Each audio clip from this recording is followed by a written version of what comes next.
পৃথিবীর মানুষ এখনো পর্যন্ত মাত্র 12 কিলোমিটার পর্যন্ত নিচ পর্যন্ত যেতে পেরেছে। সেটা কে করেছে জানেন? 1970 সালে সোভিয়েত ইউনিয়ন। তারা চিন্তা করলো তারা পৃথিবীর নিচে যাবে, কারণ তারা জানে পৃথিবীর নিচে হচ্ছে কিনা আমাদের বরাবর নিচে হচ্ছে কি আমেরিকা।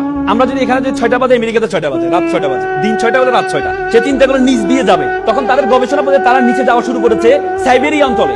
নিচে গিয়ে তারা 12 কিলোমিটার পর্যন্ত গিয়ে দেখে সেখানে যেই গরম সেটা প্রায় 2000 সেলসিয়াস গরম। লোহা গলে যাচ্ছে সেখানে, কারণ 1500তে গেলে লোহা গলে যায়।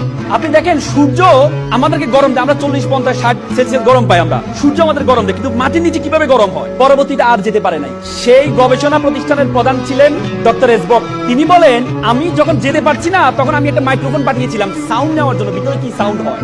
বিলিভ অর নট, তিনি একজন খ্রিস্টান। তিনি বলেছেন আমি নিচে গিয়ে একটা সাউন্ড পেয়েছি, সেটা হচ্ছে মানুষের কান্নার আওয়াজ পেয়েছি। তিনি আবার বললেন, তিনি ভাবলেন এটা একটা ইকুইপমেন্ট বা আমি যে ইকুইপমেন্ট পাঠিয়েছি সেটার কোনো আওয়াজ হতে পারে। তিনি আবার পাঠালেন, পরে দেখলেন এটা কোনো একজন দুইজন মানুষের আওয়াজ না, এটা হচ্ছে হাজার হাজার মানুষের কান্নার আওয়াজ, এবং সে আওয়াজগুলো বেশিরভাগ আওয়াজ হচ্ছে মহিলাদের আওয়াজ।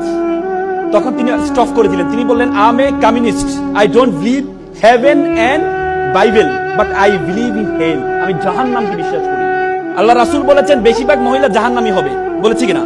এবং আমরা জান্নাতের ইল্লিন আর সিজ্জিন, ইল্লিন হচ্ছে যেখানে আমরা মৃত্যুবরণ করার পরে আমাদের বডিটাকে, আমাদের রূহটাকে ইল্লিনে নেওয়া হয়। ইল্লিন বলতে আল্লাহ তাআলার যে আরশের নিচে রাখা হয় সিদরাতুল মুনতাহার পরে। আর সিজ্জিন বলা হয়, সিজ্জিন হচ্ছে জাহান্নামের টুকরা, যেটা হচ্ছে জাহান্নামের সর্বশেষ জায়গাটা সিজ্জিন। আব্দুল্লাহ ইবনে আব্বাস আল্লাহ রাসূলের চাচাতো ভাই ছিলেন। আল্লাহ রাসূলের চাচাতো ভাই আব্দুল্লাহ ইবনে আব্বাস বলেছেন সিজ্জিন হচ্ছে পৃথিবীর সর্বশেষে অবস্থিত, মানে পৃথিবীর নিচে অবস্থিত সিজ্জিন। তার মানে জাহান্নাম হচ্ছে পৃথিবীর নিচে অবস্থিত। আপনি চিন্তা করতে পারেন যে হাদিস সূরা নূহতে বলা আছে ফেরাউনকে আমি পানিতে ডুবিয়েছি, ডুবানোর পরে তাকে আমি জাহান্নামে নিক্ষেপ করেছি। তার মানে নিচে গিয়েছে, নিচে থেকে জাহান্নামে কিভাবে যায়? তার মানে আমাদের পৃথিবীর নিচে যে আগুন আছে সে আগুনের সেলসিয়াস বিজ্ঞানীরা বলেছেন 6000 সেলসিয়াস গরম। তার মানে ডক্টর এসবক যে সাউন্ডটা পেয়েছেন সেই সাউন্ডটা কিসের সাউন্ড?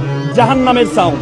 বিশ্বাস করেন, আমি যখন এই থিসিসটা পড়লাম, বিশ্বাস করেন আমি আমার চোখের পানি ধরে রাখতে পারি নাই যে আমরা পৃথিবীর এত জায়গায় গিয়েছি, আমরা উপরে আকাশ আসমান এত জায়গায় গিয়েছি, কিন্তু আমরা পৃথিবীর নিচ পর্যন্ত এখনো যেতে পারি নাই। মাত্র 1%, পৃথিবীর ব্যাসার্ধের মাত্র 1% থেকে কম আমরা নিচে যেতে পেরেছি, তার নিচে যেতে পারি নাই। তার মানে আল্লাহ তাআলা যে আমাদের জন্য জাহান্নাম রেডি করেছেন, আমাদের জন্য জাহান্নাম প্রস্তুত করেছেন, সেটার প্রিপারেশন আমাদেরকে নিতে হবে, সেটা প্রিপারেশন আপনাদেরকে নিতে হবে।